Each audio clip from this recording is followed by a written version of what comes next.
ನಾವು ಇದನ್ನ ಜೀವಂತವಾಗಿ ಅಂತೂ ಇಟ್ಟಿದ್ದೀವಿ.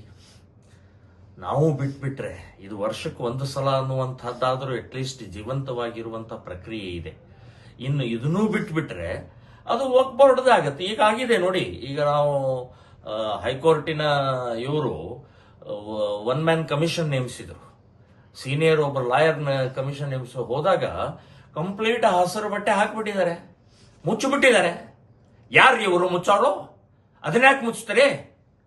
ಕಳೆದ 3 ವರ್ಷದಿಂದ ನಾವು ಪೂಜೆ ಮಾಡ್ತಾ ಇಲ್ವಾ? ವಕ್ಫ್ ಬೋರ್ಡ್ ಆಗೇ ಹೋಯ್ತಾ ನಿಮ್ದು?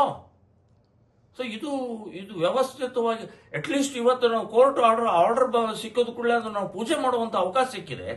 ಇನ್ನು ನೀವು ಹೇಳಿದಂಗೆ ಹೌದು, ನಮ್ಮ ಹಿಂದೂ ಸಮಾಜದಲ್ಲಿ ಈ ಪೂಜ್ಯ ಸ್ವಾಮೀಜಿಯವರು, ಶ್ರೀರಾಮ್ ಸೇನೆ, RSS, ವಿಶ್ವ ಹಿಂದೂ ಬಿಟ್ರೆ ಇನ್ಯಾರಿಲ್ಲ. ಇವರು ಉಳಿದು ಸ್ವಾಮೀಜಿಗಳು ಸಾವಿರಾರು ಜನ ಇದ್ದಾರೆ. ಏನ್ ನಿದ್ದೆ ಮಾಡ್ತಾ ಇದ್ರಿ?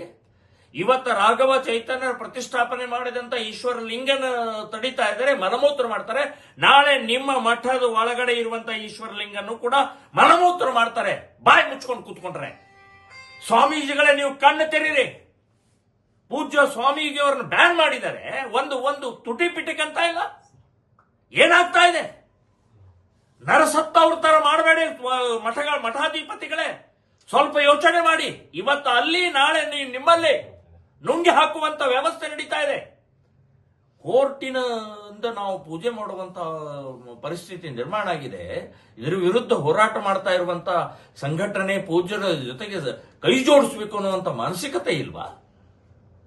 ಸೊ ಈ ನಿರ್ಲಜ್ಜ ವ್ಯವಸ್ಥೆ ಹಿನ್ನೆಲೆಯಲ್ಲಿ ನಾನು ಹೇಳೋದು, ಯಾರು ಬರ್ತಾರೋ ಬಿಡ್ತಾರೋ, ನೀವು ಬರ್ತಾರೋ ಬಿಡ್ತಾರೋ, ನೀವು ಸಾಯೋರಂತೂ ನಿಶ್ಚಿತ. ಅದು ಮಠಾಧಿಪತಿಗಳೇ, ನೀವು ಬಾಯಿ ಮುಚ್ಕೊಂಡು ಕೂತ್ಕೊಂಡ್ರೆ ನಿಮ್ಮ ಮಠಗಳ ಹೋಗೋದು.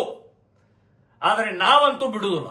ನಾವು ನಮ್ಮ ಸತ್ಯದ, ಧರ್ಮದ ಈ ವ್ಯವಸ್ಥೆಯ ವಿರುದ್ಧ ಹೋರಾಟ ಮಾಡುವಂತಹ ನಾವು ನಿರ್ಧಾರವನ್ನು ಮಾಡಿದ್ದೀವಿ ಅಂತ ಸ್ಪಷ್ಟವಾಗಿ ಹೇಳ್ತಾ ಇದ್ದೀನಿ. ಯುಗಾದಿಗೆ ಮತ್ತೆ ನಮ್ಮ ಪೂಜೆ ಪ್ರಾರಂಭ ಆಗತ್ತೆ. ಇದನ್ನು ಜೀವಂತವಾಗಿಡ್ತೀವಿ. ಇದನ್ನು ನಮ್ಮ ಕೈಗೆ ಸಿಗುವವರೆಗೆ ನಮ್ಮ ಹೋರಾಟ ಮುಂದುವರಿಯುತ್ತೆ ಅಂತನ್ನುವಂಥದ್ದು ನಾನು ಹೇಳ್ತೇನೆ. ಇಲ್ಲ, ಅವ್ರದ್ದು ಏನಿದೆ ಅಂದ್ರೆ ಶಿವಲಿಂಗದ ಆಕಾರದಲ್ಲಿ ಇರುವಂತಹ ಕಲ್ಲು ಅಂತನ್ನುವಂಥದ್ದು ಇದೆ. ಮತ್ತು ಅದನ್ನು ಮುಟ್ಟಿ ಅಲ್ಲಾಡಿಸಿ ನೋಡಿದ್ದಾರೆ. ಅಂದ್ರೆ ಯಾರಾದ್ರೂ ತಂದು ಇಟ್ಟಿದಾರ ಅಂತನ್ನುವಂತ ನೋಡಿದ್ರೆ ಅಲ್ಲಿ ಅಲ್ಲಾಡಿಲ್ಲ, ಗಟ್ಟಿಯಾಗಿದೆ. ಸೊ ಅದು ವ್ಯವಸ್ಥಿತವಾಗಿ ಒಡೆದಿದ್ದಾರೆ. ಅದನ್ನ ಸಾಕಷ್ಟು ಮುಚ್ಚಾಕಕ್ಕೆ ಪ್ರಯತ್ನ ಮಾಡಿದ್ದಾರೆ, ಆದ್ರೆ ಆಗಿಲ್ಲ. ಸೊ ನಿರಂತರ ಪೂಜೆ ನಡೀತಾ ಇದೆ. ಈಗ ಕಾಶಿ ವಿಶ್ವನಾಥದ ರಿಪೋರ್ಟ್ ಕೂಡ ಹಾಗೆ ಇದೆ. ಅದು ಈಶ್ವರ ಲಿಂಗದ ರೂಪದಲ್ಲಿ ಇರುವಂತಹದ್ದು ಅಂತ ಅನ್ನೋದೇ ಕೊಟ್ಟಿದೆ. ಈಶ್ವರ ಲಿಂಗ ಅಂತ ಹೇಳಿಲ್ಲ. ಅಲ್ಲೂ ಕೂಡ ಹಾಗೇ ಅದೇ ಇಸ್ಲಾಮಿ ಶಕ್ತಿಗಳು, ಈ ದುಷ್ಟ ಶಕ್ತಿಗಳು ಅದನ್ನು ಒಡೆದು ಹಾಕಿ ಅದನ್ನು ಒಂದು ಬೇರೆ ರೂಪ ಕೊಡುವಂತ ಪ್ರಯತ್ನವನ್ನು ಮಾಡಿದ್ದಾರೆ. ಸೊ ಹಾಗೇನೆ ಇಲ್ಲಿ ರಾಘವ ಚೈತನ್ಯದ ಪ್ರತಿಷ್ಠಾಪಿತವಾದಂತ ಈಶ್ವರ ಲಿಂಗವನ್ನ ಭಗ್ನ ಮಾಡಕ್ ಪ್ರಯತ್ನ ಮಾಡಿದ್ದಾರೆ, ಮುಚ್ಚಾಕಕ್ ಪ್ರಯತ್ನ ಮಾಡಿದ್ದಾರೆ, ನುಂಗಾಕ್ ಪ್ರಯತ್ನ ಮಾಡಿದ್ದಾರೆ.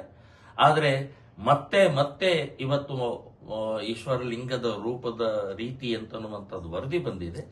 ಪೂಜೆಗೆ ಅವಕಾಶ ಕೊಟ್ಟಿದ್ದಾರೆ. ಅದು ಈಶ್ವರ ಲಿಂಗನೇ ಇರಲಿಲ್ಲ ಅಂತಂದ್ರೆ ಪೂಜೆಗೆ ಅವಕಾಶ ಹೆಂಗ್ ಕೊಡ್ತಿದ್ರು? ನಮಗೆ 15 ಜನ ಹೋಗಿ ಪೂಜೆ ಮಾಡಿ ಅಂತ ಹೇಳಿದ್ದಾರೆ. ಇದರ ಅರ್ಥನೇ ಈಶ್ವರ ಲಿಂಗ ಇದೆ ಅಂತನ್ನುವಂಥದ್ದು ಕೋರ್ಟ್ ಕೂಡ ಎಕ್ಸೆಪ್ಟ್ ಮಾಡಿದಾಗೆ.